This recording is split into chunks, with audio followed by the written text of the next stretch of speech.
केंद्र सरकार police reform, judicial reform और एडमिनिस्ट्रेटिव रिफॉर्म करने जा रही है और केंद्र सरकार अब सुनिश्चित करेगी कि मुकदमों का फैसला 1 साल के अंदर हो जाए। 1 साल के अंदर डिस्ट्रिक्ट कोर्ट का फैसला, 1 साल के अंदर हाई कोर्ट का फैसला और 1 साल के अंदर सुप्रीम कोर्ट का फैसला। कल माननीय गृहमंत्री जी ने एक सार्वजनिक कार्यक्रम में कहा है कि सरकार सुनिश्चित करेगी कि FIR लागू होने के दिन से लेके सुप्रीम कोर्ट का फैसला 3 साल के अंदर आ जाए। अब टोटल फैसला अगर district court, high court, supreme court का 3 साल में आएगा, इसका मतलब ये हुआ कि डिस्ट्रिक्ट कोर्ट का फैसला 1 साल में हो जाएगा, हाई कोर्ट का भी 1 साल में हो जाएगा और सुप्रीम कोर्ट का भी 1 साल में हो जाएगा। मैं बहुत दिन से इसके लिए प्रयास कर रहा था और इसके लिए माननीय प्रधानमंत्री और गृहमंत्री जी को धन्यवाद देता हूँ, उनका आभार व्यक्त करता हूँ कि जस्टिस विद इन ईयर के ऊपर कम से कम सरकार ने गंभीरता के साथ चिंतन शुरू किया है। इसके पहले किसी भी सरकार ने,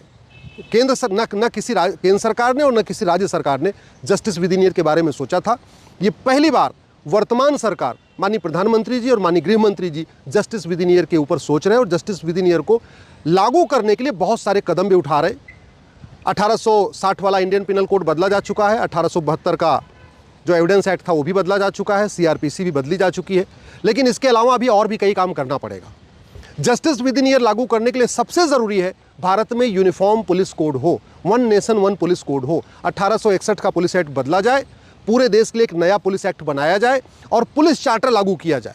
उसमें हवलदार की ड्यूटी भी फिक्स हो, हवलदार की अकाउंटेबिलिटी भी फिक्स हो, सब इंस्पेक्टर की भी अकाउंटेबिलिटी फिक्स हो, इंस्पेक्टर की भी अकाउंटेबिलिटी फिक्स हो,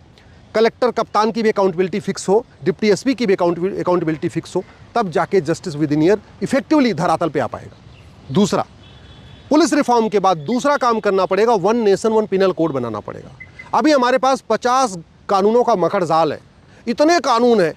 कई बार तो जज भी कंफ्यूज हो जाते हैं, वकील भी कंफ्यूज हो जाते हैं। घूसखोरी का अलग कानून, जमाखोरी का अलग कानून, मिलावटखोरी का अलग कानून, कालाबाजारी का अलग कानून, नशा तस्करी का अलग कानून, मानव तस्करी का अलग कानून, काला धन का अलग कानून, बेनामी लेन देन का अलग कानून, हवालाबाजी का अलग कानून, कबूतरबाजी का अलग कानून, घड़तौली का अलग कानून, नक्काली का अलग कानून, आतंकवाद का अलग कानून, अलगाववाद का अलग कानून, हत्या का अलग कानून, बलात्कार का अलग कानून, इतने कानून है ना, इनको मर्ज करके 1 नेशन 1 पिनल कोड बनाने की ज़रूरत है। जितने भी अपराध हैं उसको एक एक चैप्टर में डाल दिया जाए। जैसे अमेरिका में फेडरल पिनल कोड है, अमेरिका फेडरल पिनल कोड में सारे अपराध इंक्लूडेड हैं,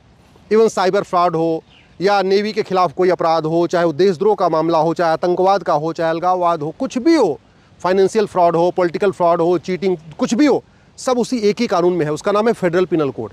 भारत में भी हमें वैसा ही एक 1 नेशन 1 पिनल कोड लागू करना पड़ेगा, तब जाके justice with in year effectively धरातल पे आ पाएगा।